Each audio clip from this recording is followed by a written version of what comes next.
Formula 1 preseason testing is already over, and I can tell you that we are in for a hell of a season. After spending the last few days digging through all the telemetry and timing data, I'm ready to share with you guys my thoughts on what we can take away from the 2023 Formula 1 preseason testing. If you're new to this channel and wondering why you should watch this video, I was a Formula 1 performance engineer for the last 10 years, so I feel like there's a couple things I can share with you about what's going on during testing.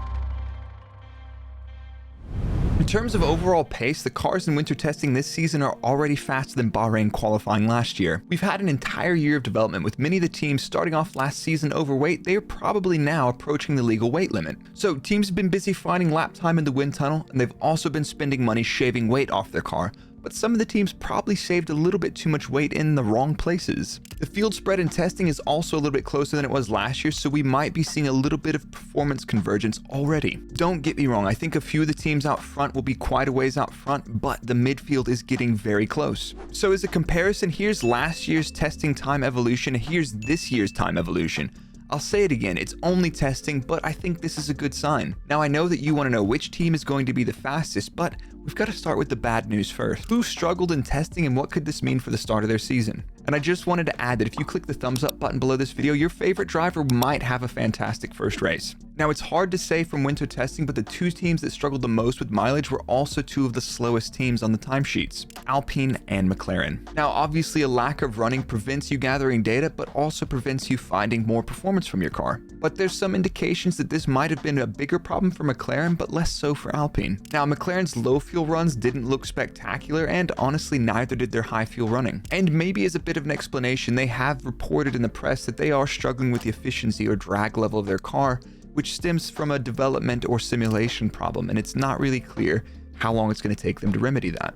Now, both Alpine and McLaren last season were fighting for 4th place in the Constructors' Championship, but it looks like Alpine also might have a bit of a tough start to the season, maybe even close to the back. I've always said that being the fastest car in winter testing rarely means anything, but if you're consistently at the back of the field, that's usually problematic. Alpine didn't have any massive downtimes, but their run plan just looked a little bit strange. Alpine didn't even appear to do a race simulation, and their long run data was pretty limited. Their actual fastest lap times were towards the back every day, and a lot of people are insisting they were just running high fuel for the whole test. Let's take day 3 for example. If it was only fuel effect, they would have had to remove 60 kilos from their car to match Red Bull's lap time. Is this possible? Yes, but it's a little bit strange. On day 3, they did end up back towards the top of the speed trap, so hopefully they can use that to cut through the midfield. But honestly, I just can't see them fighting for 4th at the start of the season unless they were massively sandbagging, which again doesn't make any sense to me.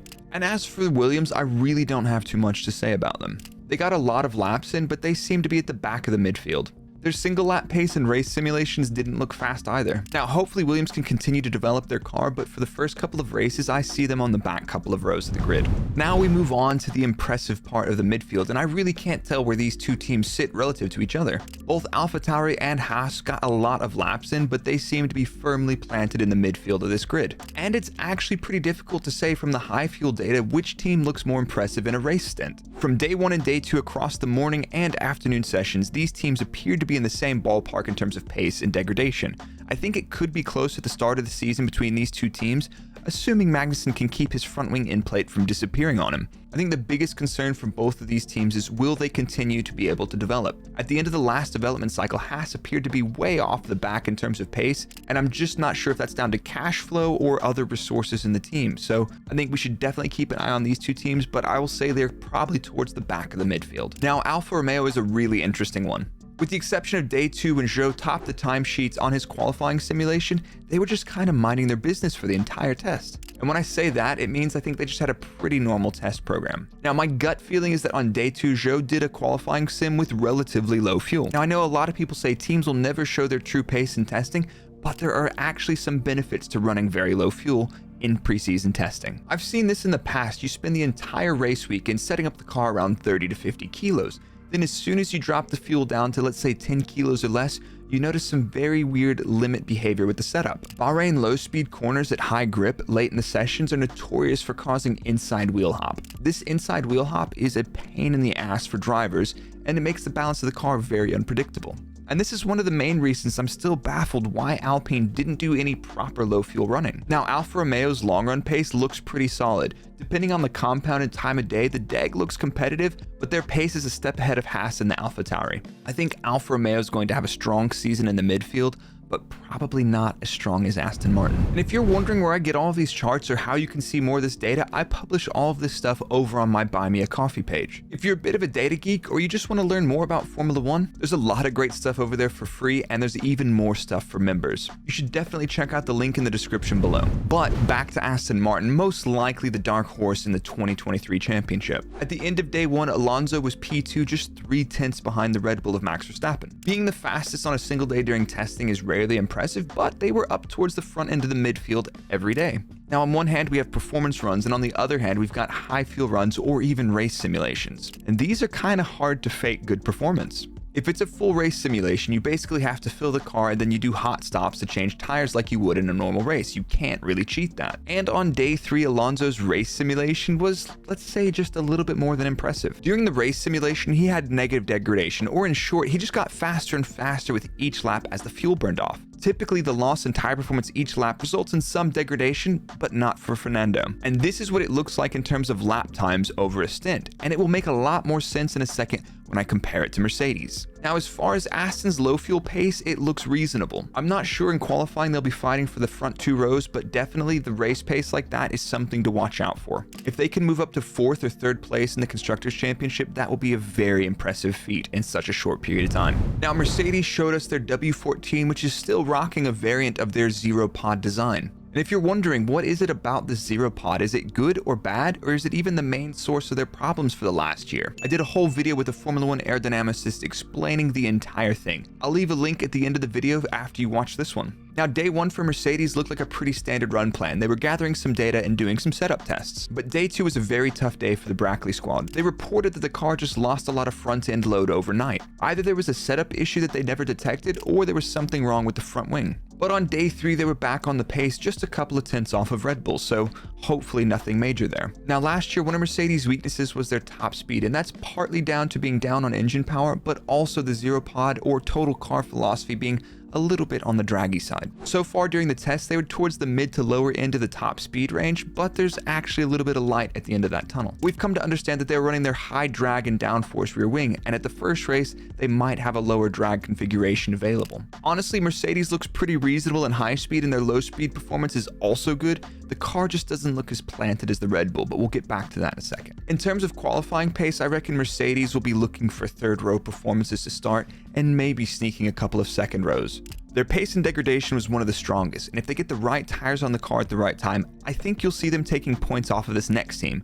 But back to what I said about Aston Martin being the dark horse on day 3, here's that Alonso race simulation versus Russell's race simulation on day 3. Russell's stint was in the morning with a hotter track, but as far as Alonso's stint, we didn't really see anyone else doing an evening race simulation with such a low level of tire degradation. Now, at the start of each stint, the pace isn't that much different, but the Aston seems to be magic on the tires, just finding more and more pace with each lap. For sure, if the Mercedes did this race simulation in the evening, their pace would have been better and maybe a little bit lower deg, but even in isolation, I think this is pretty impressive for the Aston.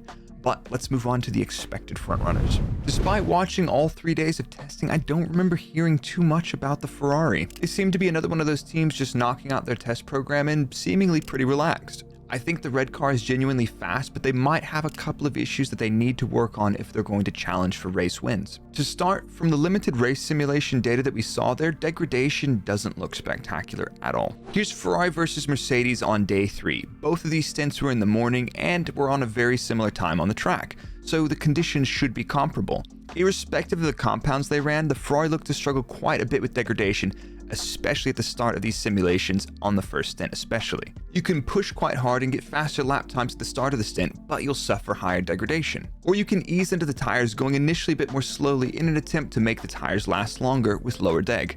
And that's what could have been happening here on the first stint with Ferrari. We really don't have that much context to decide what they were doing. But could something else be impacting Ferrari's tire management? Last year's car seemed to be very sharp on the front with a tendency to overheat tires on both axles, especially in the second half of the season. This year's new front tire construction could make problems even worse as they've added more front end into the tire itself. Yes, you can balance this out with setup, but this could present them some interesting problems, especially considering where their cars come from. Yes, you can get around this with car setup, but considering Ferrari already have a relatively sharp car, could this put them in a little bit of corner when compromising for qualifying setup and race setup? They could be fast in qualifying, but it could be more difficult to manage the tires during the race. But does Ferrari maybe have a secret weapon this year? In testing, they featured at the top of the speed trap every day, but they were a little bit off the pace. So what does this mean? Looking at the telemetry, it looks like Ferrari had a bit less downforce and drag on their car. You can tell that by the way they gain on the straights, but tend to lose out just a little bit through the corners. Of course, there could have been the factor of fuel load, but looking at this, I'm not sure that this was Ferrari's optimum wing for this circuit. But Ferrari could choose to keep this top speed in their pocket. Even if they don't qualify on the front row of the grid, I think they're going to race exceptionally well as long as they can keep the tires under control. And for our last team, I really don't think there's too many people out there doubting Red Bull right now. They finished last season with a dominant car, and it looks like they've just done a little bit of polish on the RB18 and found even more performance over the winter. If you saw Checo's qualifying sim lap on day 3, the car was absolutely hooked up. Everywhere was stable, nailed all the apexes, no movement in high speed, and just a little bit of loss of traction at the end of the lap. The Red Bull was the strongest car in testing by quite a margin. Their race simulations from day 2 were very strong, and even comparing it to Mercedes race sims from day 3, the Red Bull looks like an absolute weapon of a race car. I'm not going to be surprised to see Verstappen take a 3rd World Drivers' Championship and seeing Red Bull add another Constructors' Championship to their belt. From the spread of the cars throughout testing, I do feel like the field has converged a little bit, but I'm not sure the midfield is going to catch Red Bull yet. That being said, the battles midfield this season are going to be absolutely mental. And you never know, I think Aston Martin really could be that dark horse taking points off of the front runners when they stumble. If you're looking for a little bit more insight, I'll be streaming a qualifying and race watch along this weekend over on Twitch. And I've left the video explaining Mercedes' radical side pod design and philosophy here. I'll see you guys soon.